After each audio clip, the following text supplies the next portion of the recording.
Hello, I'm Bill and welcome to my video channel. This video I strapped a Xiaomi YI action cam, sort of like a GoPro, to the top of my biking helmet and got on my 21 speed bike and decided to pedal along what is called the Strip in Geneva-On-The-Lake. It's an area where there are all kinds of summer attractions and it's usually very well attended.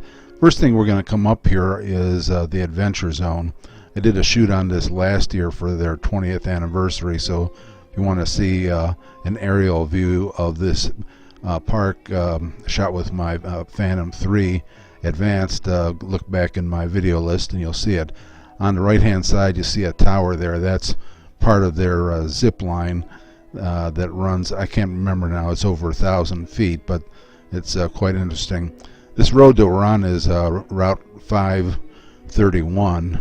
It comes off of Route 534, which is the main road that runs through Geneva, and 531 more or less is the strip as it runs through Geneva-On-The-Lake. Geneva-On-The-Lake, the main industry is tourism.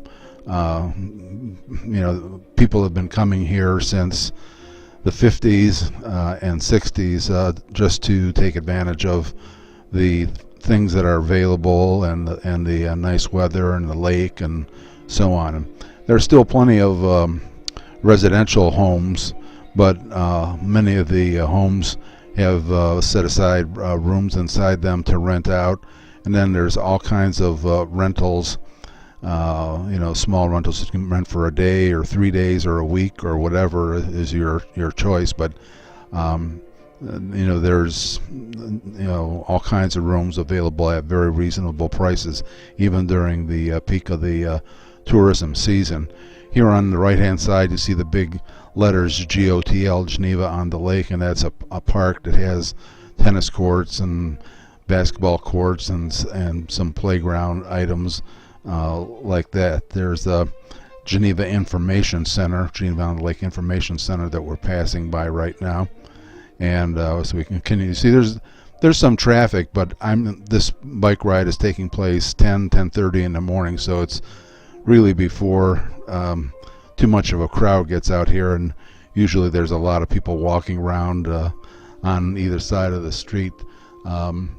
There's a barbecue joint that we passed by, and you're going to see all variety and kinds of eateries along here. There's also, we're coming up on winery, the old Firehouse Winery on the left hand side there, and then there's a tour bus of people visiting just to check out the area. So Joe's Place, another eatery.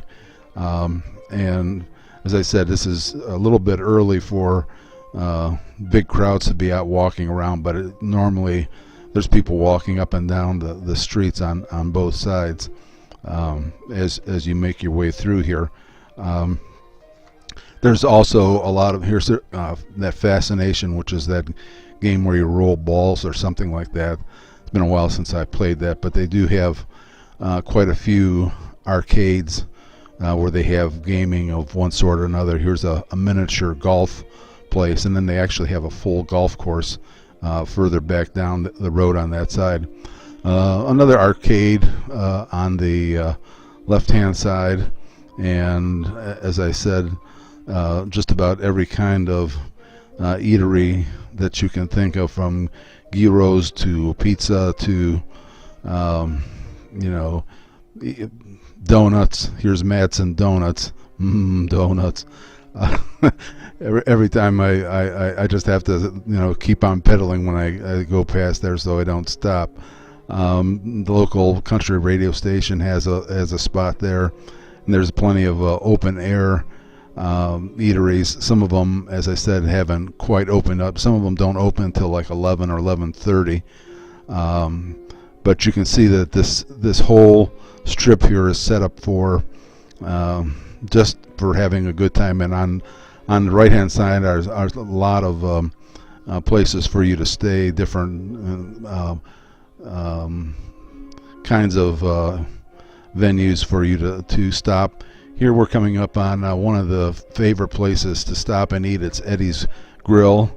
Between Eddie's Grill, Dairy Queen, and the pizza joint next to it, you can definitely find some of your favorite fast foods. And I always try to pedal very fast when I go past there to keep from going in and pigging out. But that's a favorite spot. They do have good food and a 50s and 60s decor and music to go along with it.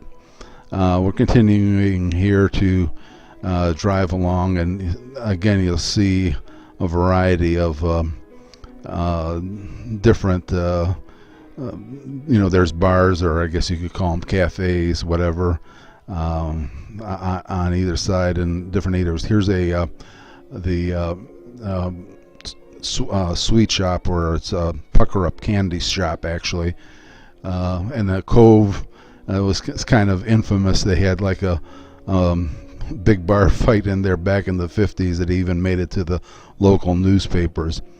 We're continuing to drive. We're driving in an easterly direction, by the way, just for reference. And of course, the lake is to my left, which means that's the north.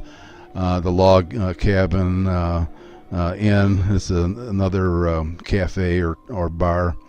And again, there's still some regular houses in there, but some of those streets that run off of this main strip contain various places to stop and make reservations or just spend the time. Surf Motel, it says welcome bikers, and they every year towards the fall they have something called Thunder on the Strip, where they have a weekend where motorcyclists come and more or less take over the strip, and it's just loud and crazy. I guess that's the best way to describe it. We're coming up here on a split from on the road, and on the left-hand side is Geneva-On-The-Lake Craft Brewery, a place that I visited while it was still being put together, just to check it out. The brewer, since I do some brewing myself, and 531 continues off there to the right, but we're going to finish going down what they call the Strip, see a few more motels and whatnot, and private homes, and we'll wind up at what is Geneva's Township Park, which is about an 8.5 mile from my ride on my bike from my house. So when I do this ride, it's like a 17-mile ride from my house out to the park and back. I think this place on the left is called just Beachy, because they have a nice beach there besides rooms to rent and some more private homes. You notice that the Xiaomi YI's got such a wide angle lens that you occasionally get a fisheye effect, and it's too bad it doesn't have electronic stabilization. Next time I do something like this, I'll have to use my Mobius Mini, which does have that. Here's a Poolside Motel. It's funny because that sign must have been put up in the 60s, because it advertises color TV. So I always kind of get a laugh when I pass that, and one of the features being that their rooms have color TV in them. It's the strip is usually kept in good order. You don't see any trash around or anything like that, despite the number of people that visit this area. We're coming up now to the end of the strip, which ends in the Geneva-On-The-Lake Township Park, a place where I ride to often.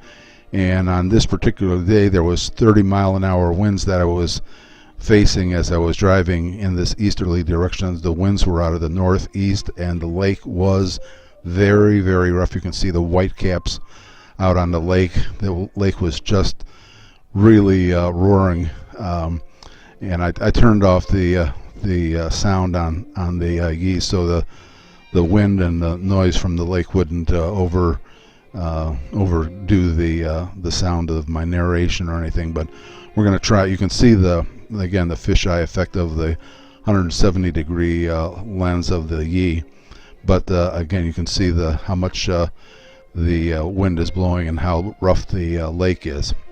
Anyways, this is a sort of a quick look at a nice quaint vacation spot called Geneva-On-The-Lake. It's been probably since the 40s or 50s a very popular place to stop. Hope you enjoyed this short video and look at Geneva-On-The-Lake Strip. Leave a comment if you'd like, and thanks for stopping.